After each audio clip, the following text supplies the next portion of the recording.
Eric? Yeah, well, another month by, another month here. So good to be back with you again. One of my favorite months, November, all about family, gratitude, reassessing, and getting ready for the new year. What are your plans for Thanksgiving? Well, Thanksgiving, that's actually is my favorite time of year and favorite holiday as well. And so we have a real small family, but it's nice we get all together. My mom hosts, that is her holiday. She will forever and for as long as possible hang on to it. So we go there, and that's good. But it's very nostalgic, and it's always a good reminder, and it's always nice to go home. So that's the plan. That is nice. I'm hosting the Sunday before Thanksgiving because that's when Maddie will be in town. Yeah. And then I'm so excited. I think this might be a new tradition because then I get to just relax the rest of the week and go to other people's houses. That's for nice too. Yeah, that's a good way to do it. You just bring a little side dish. For sure. So, good. Well, one of the things we're going to do at my house this year is we have had this Patten titled gratitude worksheet. And this year we're going to do it with the whole family. Oh, very cool. Yeah. And so it's on our website, and there's 5 main, areas: overlooked blessings, health and wellness, extracurricular, relationships and partnerships, and then, of course, business. So, cool one. Yeah. Well, good to take time to reflect, and I think that's what's important about Thanksgiving is really harnessing the spirit of it and taking time to reflect, be grateful and thankful, and spend it with the people that you care about. That's really important. Agreed. Yeah, for sure. Well, another thing that we're going to talk about this November is something that I've got a lot more experience on than I would prefer. As you know, I've handled 3 family members' estates in the last few years.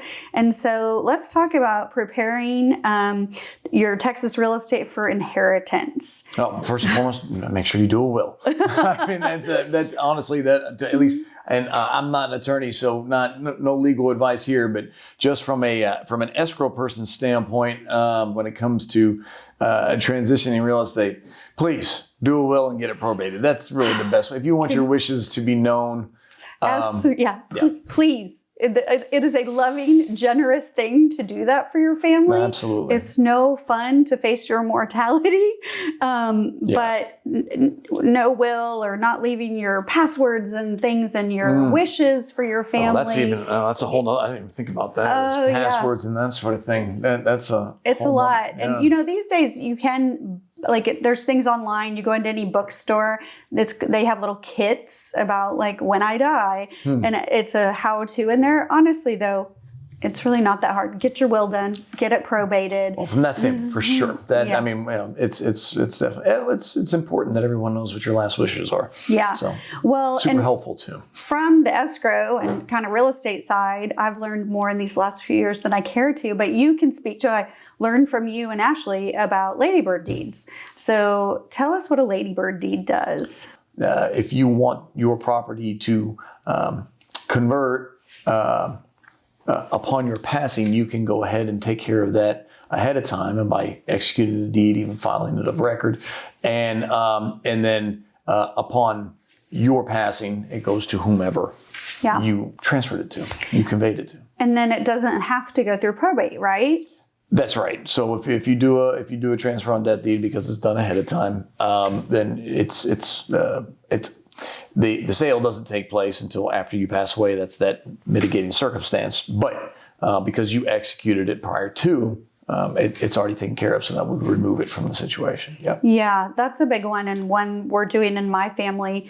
And something I didn't realize, something I've learned about in the last couple of years, is something called a Medicaid Asset Protection Trust. We're not going to go into that. We're going to leave that for the attorneys. Sure. But I did read in our documentation that the ladybird deed does protect that asset from the Medicaid look back. And so anyway, it's something to look into with your attorney. But it's something I've learned a lot about. And you referenced a minute ago the Todds, we'll call them. So I hear all around the office all the time, Todds. Yeah. So what is a Todd? No, that's it too. It's very similar to a ladybird deed. It's just it transfers on death, right? And that's what it stands for. And again, it's you execute the deed, have it in possession, it's conveyed, can even be recorded, and that way when somebody passes, the property automatically conveys. So what's the difference between a Todd and a ladybird? There are some slight differences. The effects are basically the same between a ladybird deed and a Todd. There are some protections that the ladybird deed affords that the Todd does not. And again, that gets a little bit more specific. And I would definitely suggest, having a dialogue with a real estate attorney as it relates to which one is going to better suit your personal needs. But by and large, the effect is basically the same. It can be used as an estate planning tool so that a property that's owned can be conveyed at the time someone's passing without having to go through the probate process or the will process. And so what it ends up doing, to your point earlier, is it makes things a little bit more seamless for the heirs, right? And so there's this opportunity for the awarding, or the bad term, but the conveying of the property to the person or the people that it's intended to be conveyed to.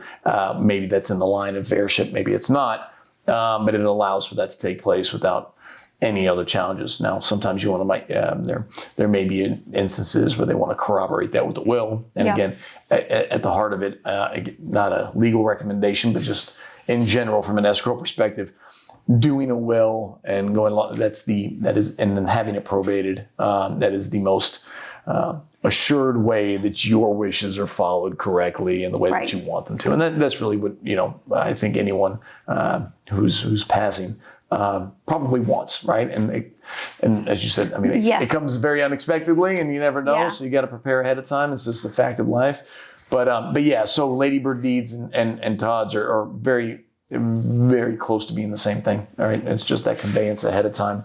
You maintain the right in the property until you pass, and then it conveys.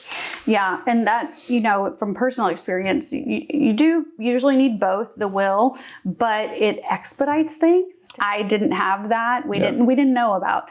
Well, and it doesn't mean that you have to have it. If you do a Todd or you do a transfer a ladybird deed, it does handle that.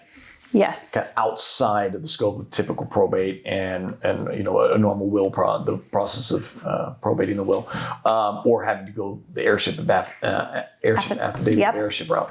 So it's another mechanism that's used. But it does make it easier for the family if there is a Todd or a ladybird deed for dealing with property when someone passes. If it's in one person's name, just something to look into with your estate attorney. Absolutely. So, it's a great estate planning tool and something to definitely take a look at. Yeah. Watch local disclosures, MUD, PID, and special districts so heirs aren't surprised later. Any of the taxing authorities or, so MUDs and PIDs are probably not as quite as big of a deal as maybe the taxing authority. Because when it comes to exemptions, some of those will not have the same level of exemption or even an exemption like the taxing authority does, right? So the county taxes, the school taxes, or so on and so forth. So oftentimes, and obviously you're typically talking about, in generalities, talking about maybe somebody who's older who may have exemptions or have been sitting on the property for a while, and maybe the value has been frozen. So there are... it's really important upon passing to definitely let the taxing authorities, and also, it goes for MUDs, it goes for PIDs, it goes for, but specifically also, the county taxing authorities, school taxes and so on. Let them know so they can update the ownership. Right. Oftentimes what ends up happening is that somebody passes away and it says dormant for a long period of time.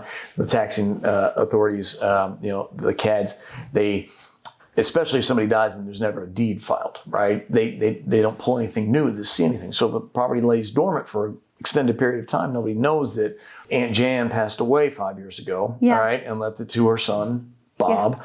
And Bob's held the property and didn't do anything with it, and he's going to turn around and sell it, but Jan had a over 65, right, or homestead exemption and so on, and the property's just... Well, the moment she died, those exemptions fall off.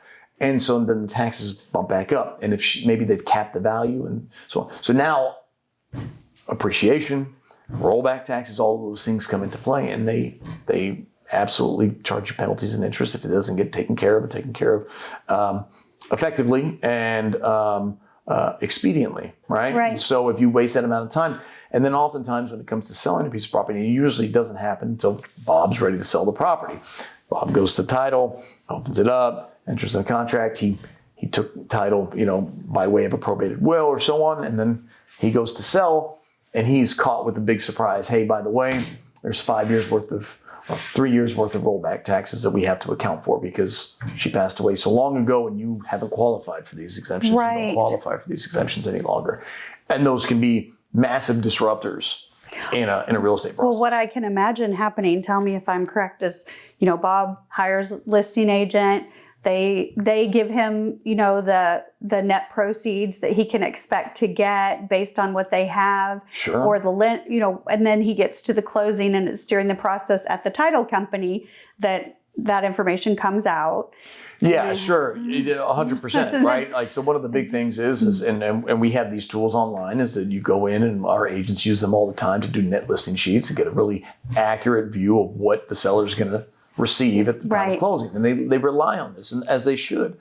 But this is that kind of, asterisk and disclaimer that's down at the bottom. You can't be responsible. We don't know all the extenuating circumstances of a given property at that moment in time. And oftentimes you don't really uncover this until you open up title, you get the title back, you get the tax certificates back, and then you start looking, and you're like, wait a sec, and it's Bob, but it's Jan that's actually in title, right? And what happened here?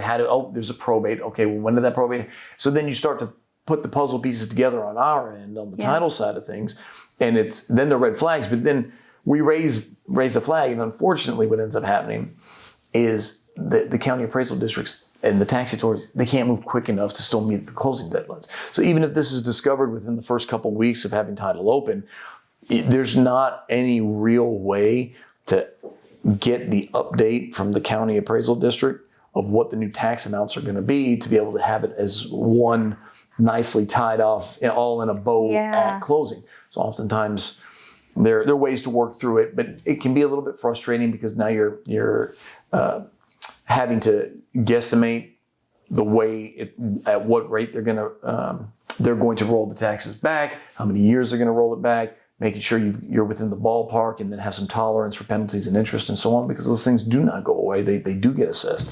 And so again, if it can be it can be very frustrating for the sellers and for the listing agents, and we absolutely empathize with that and don't want to put that on them.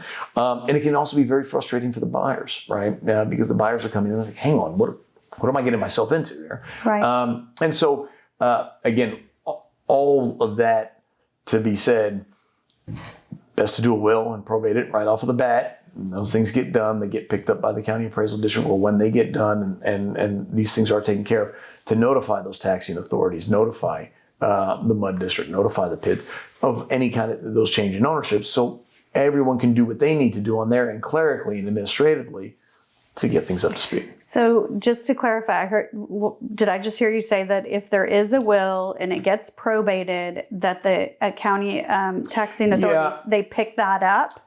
Well, typically? Yeah, they should, because there's notice that's being filed in the property records in the county clerk's office. However, just because it's in the county clerk's office, again, there's a lot that goes on. So once a part of that process should be an additional filing, and it should be noticed once the new owner officially takes ownership by way of having gone through probate, they should notify the taxing authorities, to your point earlier, right? Yeah. Go ahead and be proactive in that and let them know, so that they can, because if you're expecting them to catch up, you're still going to run the risk of getting caught in the back tax situation.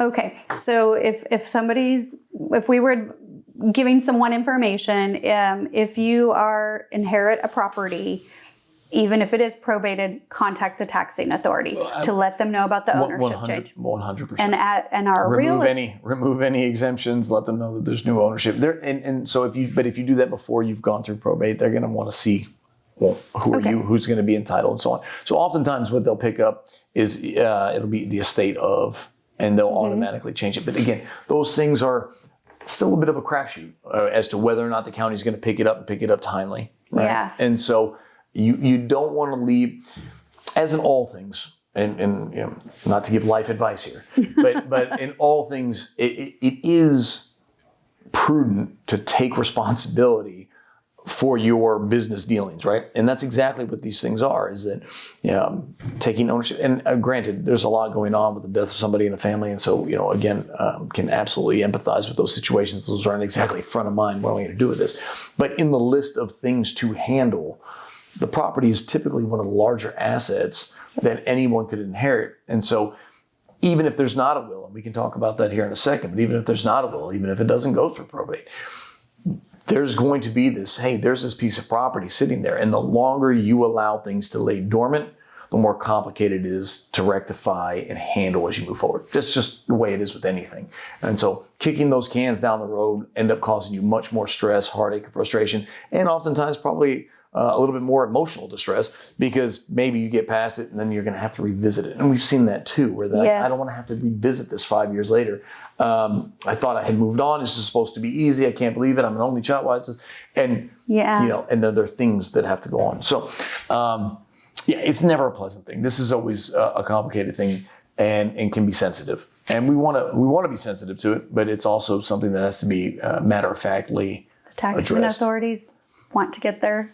Well, they're going to, right? Yeah. Death and taxes. So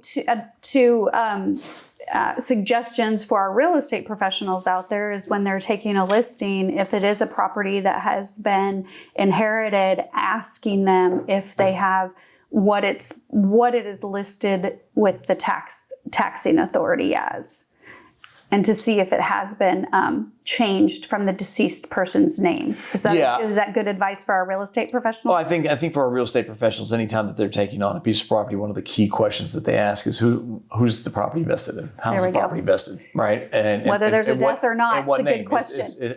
Because you know, just from a very just topical level, you want to put the person's name on the contract the same way that they took title. And that way it was vested on the deed, right? And if there's some kind of discrepancy there, you can try and at least start the process to get that rectified. If somebody's changed the last name or changed the name, or you want to attack it from, again, as proactive as you possibly can be, rather than, and we're here to help fully from a title perspective. We're all in to help rectify those situations.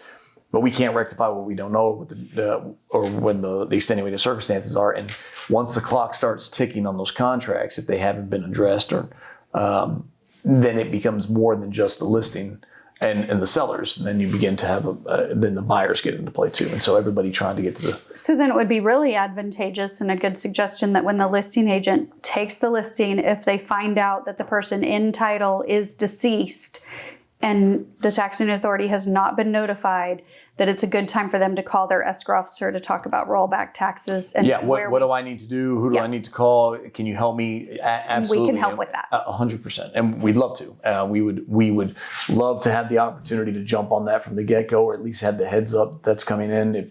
We can move on that immediately, so that by either getting them the forms, putting them in contact, whatever, even contacting the sellers and working with them to help them get to the finish line. Okay, that's really good advice. Yeah.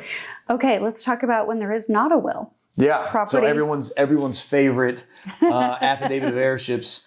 Those are so typically what we end up seeing is when there is not a will intact, and depending on the deceased's marital status at the time of their and there are a lot of caveats, right, in the way the property flows. So without going in and boring and getting into the weeds too deeply, there are mechanisms. Typically we use what's called an affidavit of heirship, and there are a couple other ways to go about it too, but we'll stick to that, is to establish who the actual rightful heirs of a property are, who the heirs of the deceased are, and to get them to sign off on either consolidating or all understand that they're all going to be put into title. They're all going to have to sign off on the sale. So oftentimes what happens is there's one person kind of running point. They want to sell mom and dad's house, and they've got 3 or 4 brothers and sisters, and they got to get everybody on the same page. And affidavits of heirship enable that to take place, that everybody gets put into title correctly. We make sure nobody's left behind and there's not somebody that long lost adopted, estranged, legally adopted and estranged daughter that nobody's heard from, and that doesn't count. It does absolutely count. That's right. And so the faster we can find out who's involved, the better it is. But affidavit of heirships are a mechanism that enables heirs to sell a piece of property without having to go through probate. Okay. Not that we would recommend doing that, but it is something that we can help with for sure. Okay. Next thing we're going to talk about is just holidays are coming up. So for real estate professionals, boosting their social media presence during the holidays. There's a ton of apps out there. And so realtors have templates. There's things they don't need to spend a lot of time on. They can utilize some resources oftentimes from their title company or their lender, different sources. We in particular have right now Pat app. And then in the next month to 2 months, we're coming out with a great new tool called Patten Plus. And so it's a good time to plan when maybe you're home recovering from that Thanksgiving meal. And so social media is something, and there is a marketing piece that we have on our website with all of those tools. Also, another one we have that we update every year is our holiday gift guide. I have actually used this when you don't know what to get a spouse or an uncle or an aunt or a teacher. It's a good one, all different price points. Let's talk about time management for a minute. We've got a really great piece on holiday time management. We just had a great training on Time Boss. Absolutely. Well, big shout out to Andrew Hartman and Time Boss. If you are watching this and would like to have a better grip on how you spend your time and continue to work at your highest levels of efficiency with as little burnout as possible without being completely and totally overwhelmed, highly recommend Andrew and the Time Boss method. It's not gimmicky in any way, shape, or form. It's very, just matter of fact, but it's kind of taking the tools that most people have at their disposal, are probably not maximizing their use, if you will, and using that to really just streamline the way that they think. It's profoundly simple in its approach, and that's in no way, shape, or form any dig. In fact, that's the highest compliment I can give, because it's very easy to understand. It's very easy to digest. But it's revolutionary. It really changes the way you approach things. I've been implementing it now for a little bit, and I'm far more productive, and I think I have a better grip on my time than I have. And I feel like, honestly, most of our team that saw it, at least they got a lot out of it. I know you started using it a little bit. Oh my gosh. Yeah. I just want to say thank you, Eric, for finding that and bringing it to the leadership and management at Patten Title. I know I've said, I had some, things happen in my family last year, and I had just gotten off track. I think even after COVID, had just kind of gotten off track. I used to have systems that were just really buttoned up. And little did I realize that when you lose those systems or you're not as diligent with them, if you have some type of catastrophe or something come into your life, it really just creates overwhelm. And you're right, the Time Boss system is relatively simple. It's easy. Relatively easy to implement. It's just about being disciplined about doing it, right? Yeah. I mean, just sticking to it and going through the exercise. And I think that's the part that's that profoundly simple component is like, it's not just spend a little bit of time prepping ahead of time. The challenge is usually that is like, well, where do I start? How do I do it? And you have all these things going on and you're constantly reacting as opposed to being proactive, and you feel like you got to respond immediately to everything. And so I think what Andrew put together is super helpful, and just get it out of your head, put it to the side, know you're going to come back to it. And then as long as you stay disciplined to come back to it daily and weekly, you can very easily not overextend yourself as you move forward, and plan your weeks in a way that say, okay, I'll stick to this. And if you stick to it, and you're doing things, you're knocking things out, you're continuously moving, advancing the ball. And we do EOS, right? We want to just continue to put one foot in front of the other, one quarter at a time, right? And that's what makes a great year. But even to the extent of how do you make a great quarter, well, you got to stack good weeks on top of each other, and too. Good days on top of days for good weeks. Yeah. And it is, I like the way it also gives you time. I mean, how many what pings do we all get each day Yeah. through phone calls, notifications, emails, phone, it's hundreds. Sure. And so what I really appreciated is, I will organize myself, but then all these unexpected things come in. Sure. And that is built into the Time Boss system. Yeah. So, Not everything is urgent. Yeah. You got to put it in its place and take the time to review it and just absorb it. But you can't allow it to be the thing that dictates you. Or dictates your time. You have to take control of it. well, I'm going to bring up another piece that kind of ties in with this, but we have got each season, we have a piece. This is one of them, prepping your home for winter. We've got spring, fall, summer. Sure. So I don't really put it in Time Boss, but what I did is I took all of these and I put them in my Alexa device, and everybody, probably most people now have those smart home devices. Sure. And so now I get the reminders annually or whatever it is. And it's so nice because they were in my to-do list that was overwhelming me with Time Boss. Yep. So kind of a evolution of that was getting the 150 things off of my to-do list, some of which were home maintenance things. Yeah. And so taking the just bullet points from this piece and putting them into that Get them into a calendar, system. something that you see coming. So then when it happens, you got to handle it, and you just tackle it as it comes, and you set aside that time to go and do it. Yeah. Yep. And like when it comes to winterizing your home or prepping, and Texas, I don't know how much wind depend. Well, at least Austin and Houston, I don't know how much. And Dallas, maybe we have to do a little more winterizing, but we're pretty lucky, but still, there's plenty of things you got to do in prep. Get the heater checked, make sure that everything's working, make sure the gas is right, and so on. And all those things are really important. Well, hey, before an ice storm, you want to make sure your HVAC has had its service. For sure. So no ice storms. I'm still not clear on how often I'm supposed to service my HVAC. But Quarterly.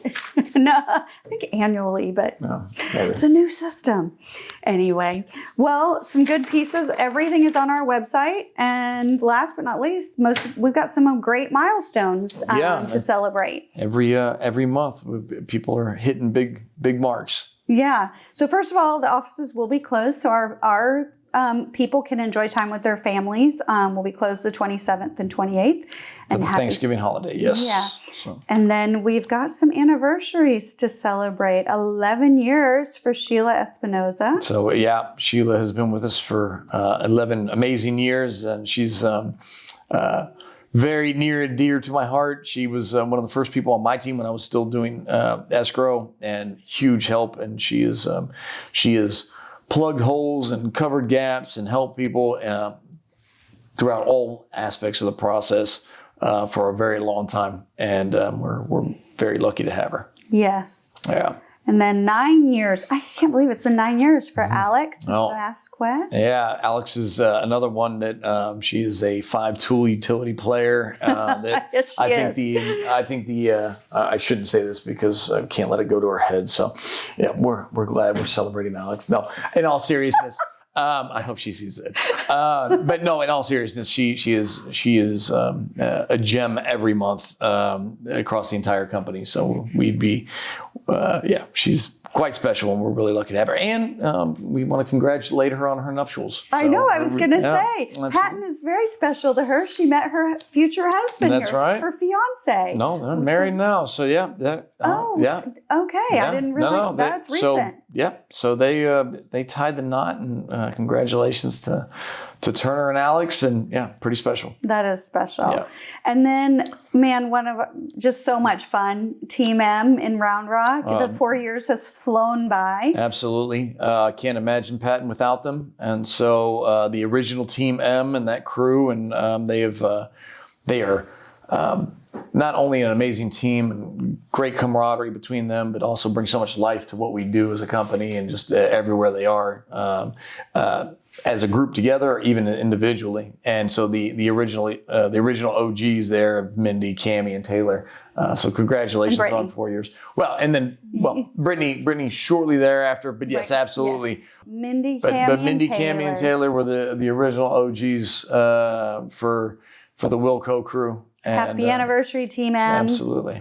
And then for 1 year, and that's gone by fast, Mr. Damian Price on Yeah. our IT team. Yeah, building that team out. He's been a huge help and really come a really long way. He really solidifies the IT team on the Houston front for sure, and great to have him on board. We've come so far. I remember the days when the IT department was me and Brian, and if we couldn't handle it, we'd bring in contractors, and I'm sure it was you in Houston. Yeah. And obviously our world has changed significantly. It was actually Oscar Mercia. Oh, what? It was the IT department. But yeah, so no, it's good to have some professionals there helping us stay on track and up to speed and with as few bugs as possible. Yeah. Yeah. Well, happy Thanksgiving early, but happy Thanksgiving, Eric. Right around the corner to you as well. Enjoy. And best time of year coming up. So I agree. yeah. All right. Well, See you happy next month. Thanksgiving.